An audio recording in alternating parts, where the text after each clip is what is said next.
Gentleman from Maryland is recognized. Thank you, Mr. Chairman. I'm kind of frustrated with this, I must say. The irony here is that they're going after you for not producing things for X number of months, but the last time we had a hearing like this, it was November 30th, and I asked the majority explicitly for the email exchanges that go between majority staff and whatever department they're making these requests for. And the reason I requested that was because we come back to here over and over again, and they make these allegations about refusal to comply. And I want to see that, because whenever we actually have the conversations in the hearing room, that's not the case. You talk about rolling productions, which of course makes sense, and of course that's the way it works in court as well, especially given the volume of data requests that have been made, the thousands of them. This notebook here, this is just one that we compiled. This is just from the committee for your two agencies. That's this whole book. That doesn't even count. I'm on Homeland Security as well. We got the same kind of volume of document requests coming for you over there too. And by the way, when the chairman said, you know, we can't do our jobs, I mean, my reaction was kind of this, you know, Homeland Security wasn't trying to do its job. It was trying to do this fake impeachment of Mayorkas.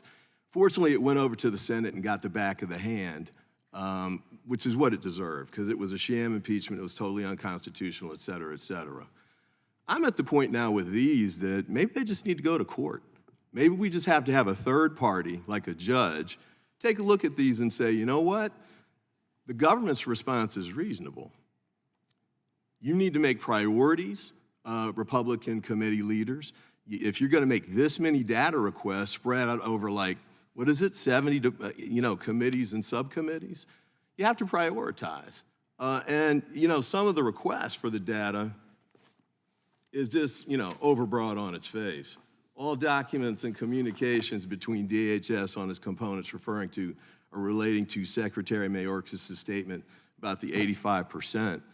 And this is sent back to 2021.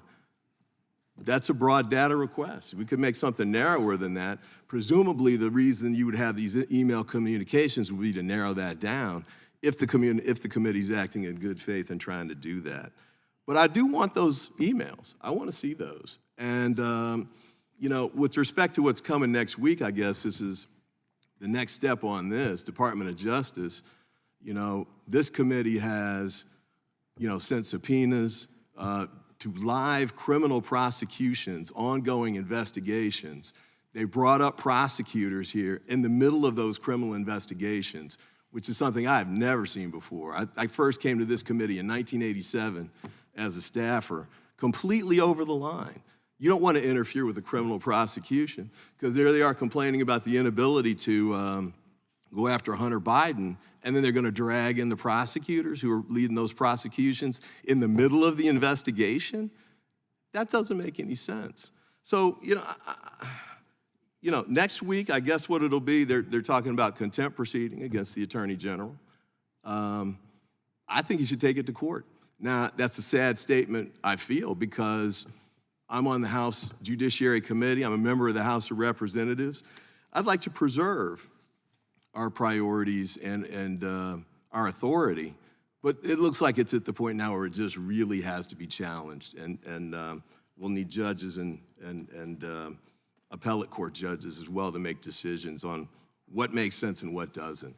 And I got to finish up with Mr. Swalwell's comments with respect to Chairman Jordan, but it's not just Chairman Jordan. Former Speaker, actually former Congressman Mr. McCarthy, also ignored the subpoenas that were issued by the House of Representatives, the Select Committee.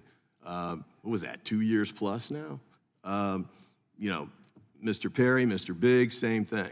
So, the irony of them sitting here and basically accusing you all of ignoring subpoenas or data requests or whatever, when we have these 4 Republican members who completely stonewalled them and made no efforts to produce anything, I think is unfortunate. So, last time we had this was Hunter Biden, and I actually made a proposal to sort of, reach a compromise on that, which ended up being accepted by Mr. Biden's attorneys and the committee.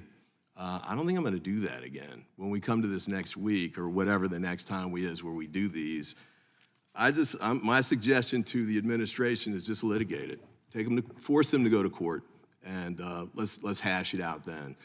Or you can do the same strategy that they did, which is to drag your feet and wait till the next election and hope that you're in the majority after that, and then you can just ignore the subpoenas without consequence.